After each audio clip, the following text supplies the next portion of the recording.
Mini lesson number 3, 1619.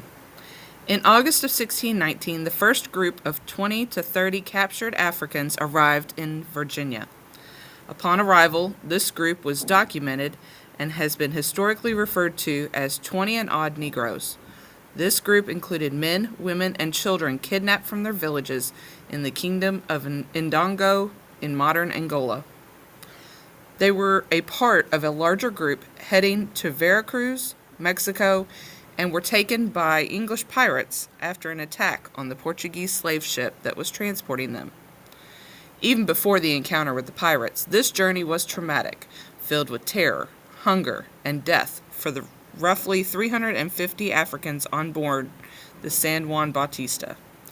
Of the roughly 350 Africans on the slave ship, roughly 143 died during the Middle Passage. About 60 were taken by English pirates on two separate ships, the White Lion and the Treasurer, and roughly 147 people were eventually taken to Veracruz.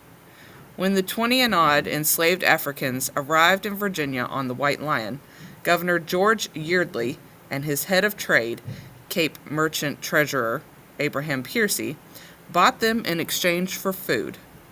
It is reported that the treasurer also arrived in Virginia a few days after the White Lion and dropped off roughly 3 people before taking the estimated 27 remaining enslaved Africans to Bermuda.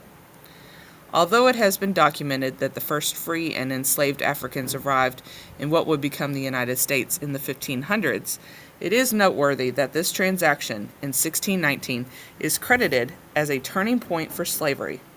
This transaction in 1619 is considered to be the start of America's uniquely brutal, race-based chattel slavery system. Prior to 1619, some historians believe that enslaved Africans were treated more like indentured servants. Indentured servants were usually treated as humans and not commodities, with a fixed amount of time for servitude. This system of chattel slavery created centuries of unique, lifelong, brutal treatment of enslaved black people that has become part of the American fabric of society.